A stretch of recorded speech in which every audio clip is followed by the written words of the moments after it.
Welcome, friends. Welcome back to the kitchen. So it's September. It's getting to be pumpkin pie spice time. And so I made a cake last week or a couple of weeks ago on the channel. Anyway, it appeared on the channel last week or a couple of weeks ago. Whenever this video is going to come out, I'm not sure. And I made a browned butter icing for that cake. It was a chocolate cake. The icing was amazing. And I didn't use all of the icing on the cake. So I had some left over. And my thought process is, I think that icing will go really nicely on this pumpkin pie spice cake or pumpkin cake. So I'm going to give it a go. I'm going to see what happens. You never know until you try. And we're going to find out together whether that icing goes on this cake. So, basic cake method, same cake method that most of us use. I'm going to cream some butter in the stand mixer, and once I get it nice, light, and fluffy, I'll put in the brown sugar.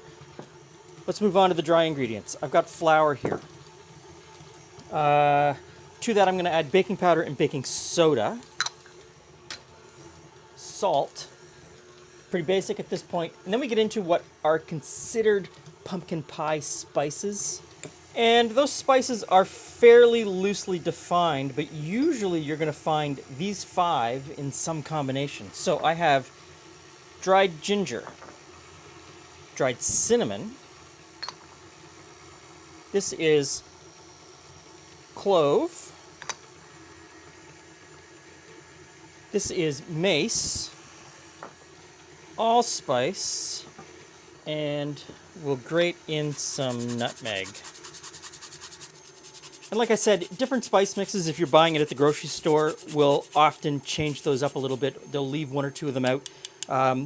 Usually what I see at the grocery store doesn't include mace, and sometimes they leave out cloves. So really what it comes down to is take that as sort of the base, or watch our video on making it yourself, the mix yourself. And the beauty of using the mix of making the mix yourself, or doing it this way, if you're just putting in a little bit at each time instead of using the one you buy at the grocery store, is that you can tailor it to your taste. You can up the spice that you like and decrease the one that you don't like, and you might find that you really like mace. So the butter is good here. So I'm going to put in the brown sugar, and I'm going to continue to cream that together. While it's creaming together, I'll just mix this up a little bit here. See if I can keep most of it in the bowl. So I've got that all stirred together. Let's crack the eggs in here one at a time.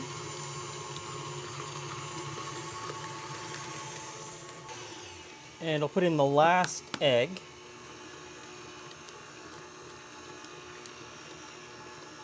At this point, it's time for the pumpkin. Now, the pumpkin, I'm using canned pumpkin today. I didn't have time to go out and roast a pumpkin on my own. And normally when I make anything that's pumpkin, I'm actually using another squash. I don't find pumpkin, even pie pumpkin, even the little tiny little pie pumpkins, to have the flavor that I associate with pumpkin pie. And I usually use butternut squash. I'm almost certain that this pure pumpkin puree that I got out of a can today is mostly butternut squash. Butternut squash seems to make up a lot of what is considered pumpkin in North America, Canada, and the United States. Because legally, both pumpkin, what we think of as a pumpkin, that orange gourd, and butternut squash legally are considered the same thing under labeling laws. Okay, the squash is in. The mixture separates as soon as you put the squash in, and that's okay. Let's just scrape down the sides and make sure that we get it all mixed together really well.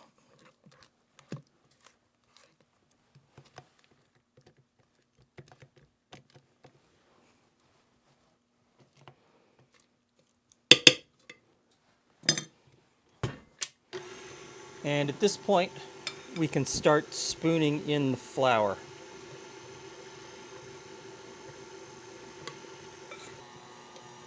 Okay, so you just want to mix that until the flour is mixed in, incorporated in. Don't overmix it. Jury's still out on that, but yeah, don't overmix it. So let's get this into the pans. I'm going to cook this in two 9-inch cake pans. I have buttered them and I've put a parchment disc in the bottom. So let's get this cleaned off.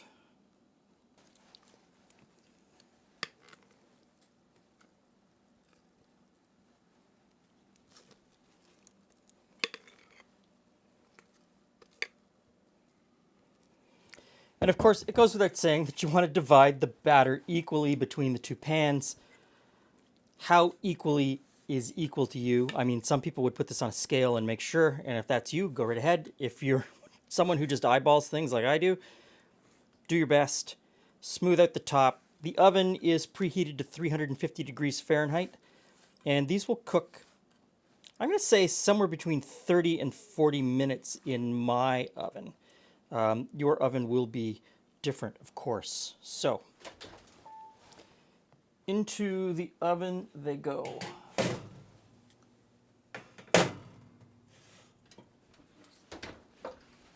So this is the brown butter frosting that I made for that chocolate cake. And I put a whole lot more than that in the fridge. Someone's been snacking on it when I wasn't looking. Or maybe someone was snacking on it while I was looking. I know I dipped into it a couple times myself.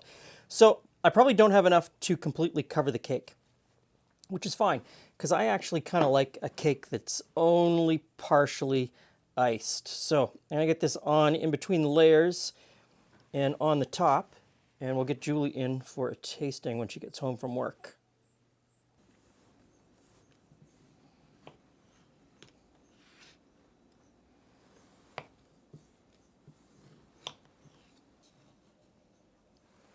Okay, look at that. Hey Glenn, that's a good looking cake. Hey friends. Is a pumpkin spice cake. Pumpkin spice cake. A pumpkin spice cake.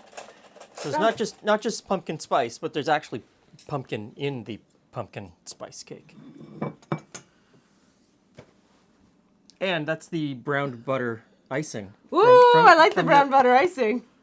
I thought there was more in the container that was in the fridge. I did not touch any of it. No? No. Did you touch it? I guess I was the only one snacking on it. I thought I could blame you for snacking on it. No, okay. I did not have any. Well, that's why only the top and the middle layer is ice. No outside icing? Oh.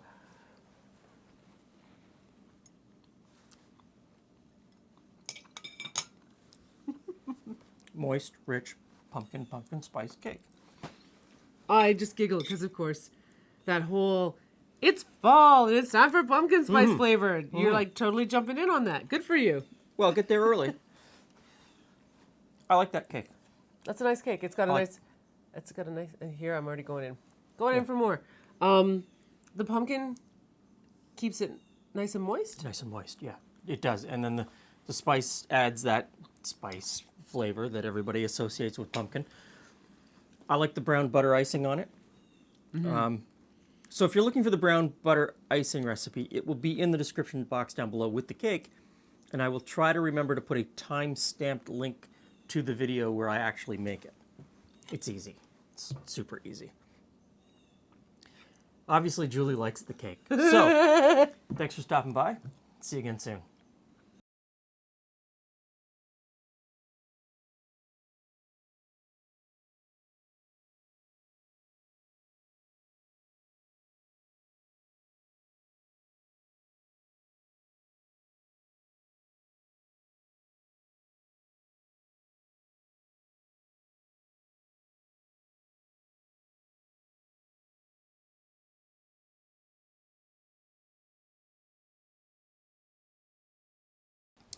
Okay.